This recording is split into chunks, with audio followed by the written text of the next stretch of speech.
Hey guys, I'm Law, and welcome back.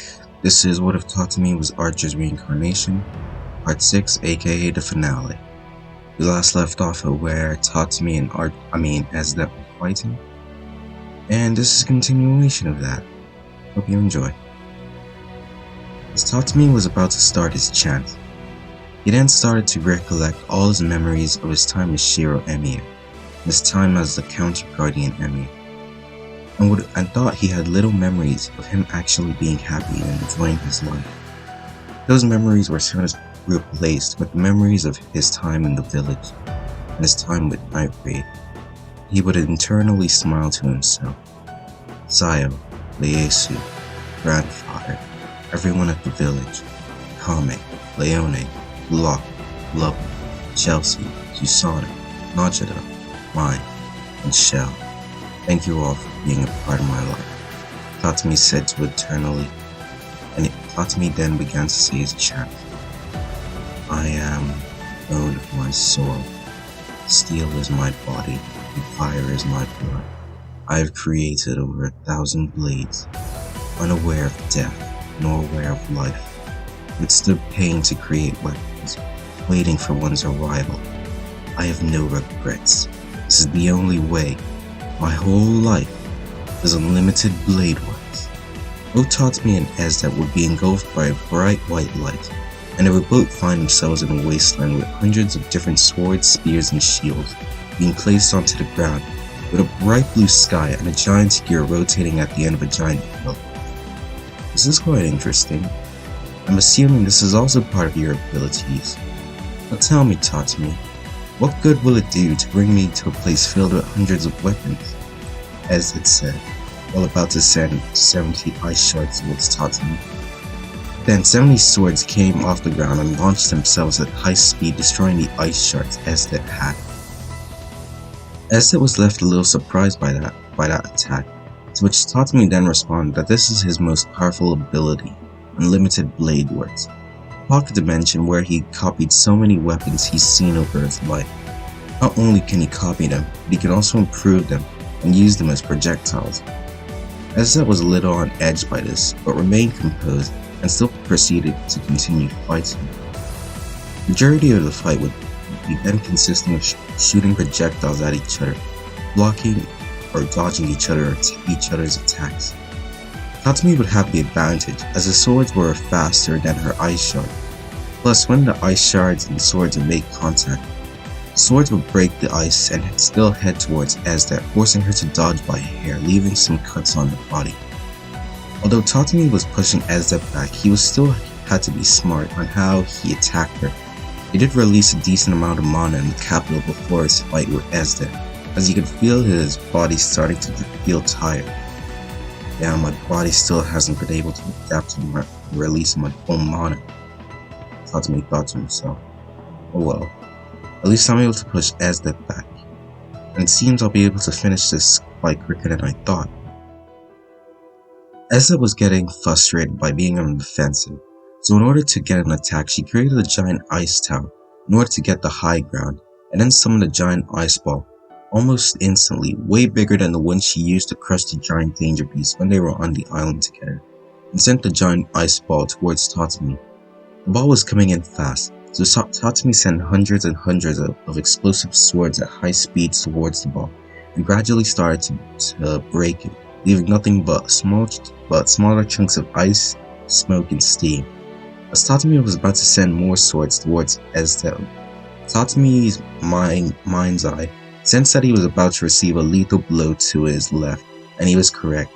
When Esdeath created the giant ball of ice, she knew that Tatsumi was going to destroy it, leaving smoke, steam, and ice chunks. So she used this to her advantage and jumped down.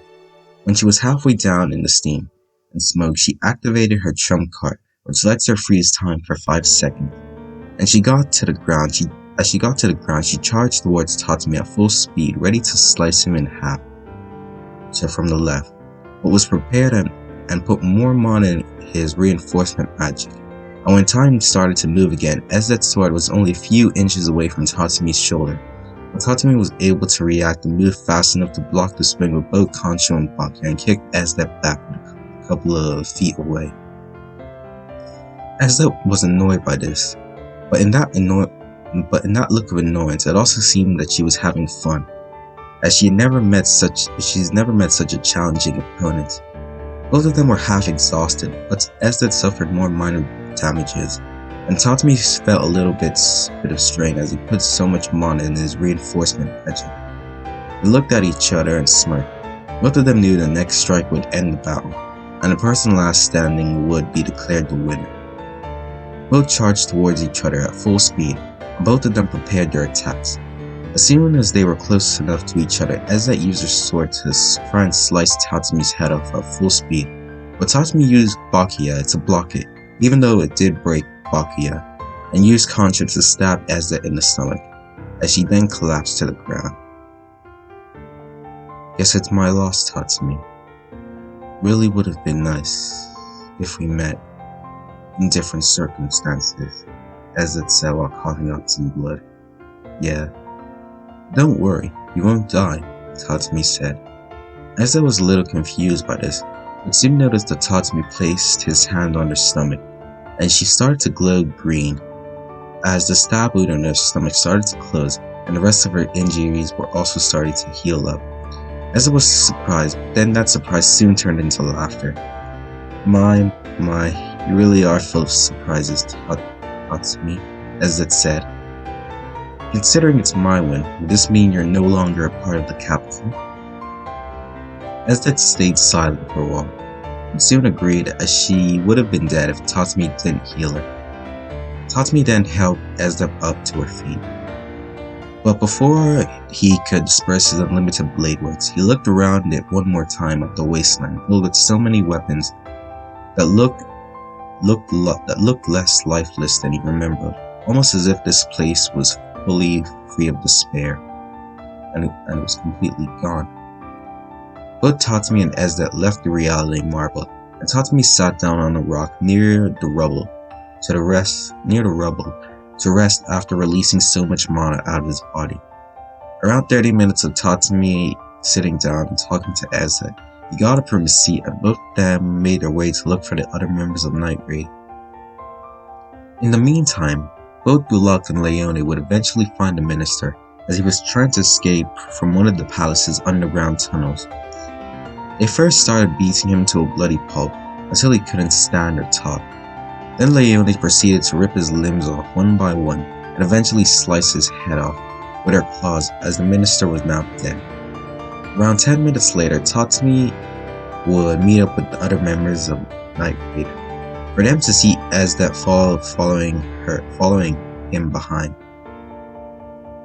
They were preparing to attack, but Tatsumi told them that Esdeath was no longer a threat to them, and explained their relationship to them.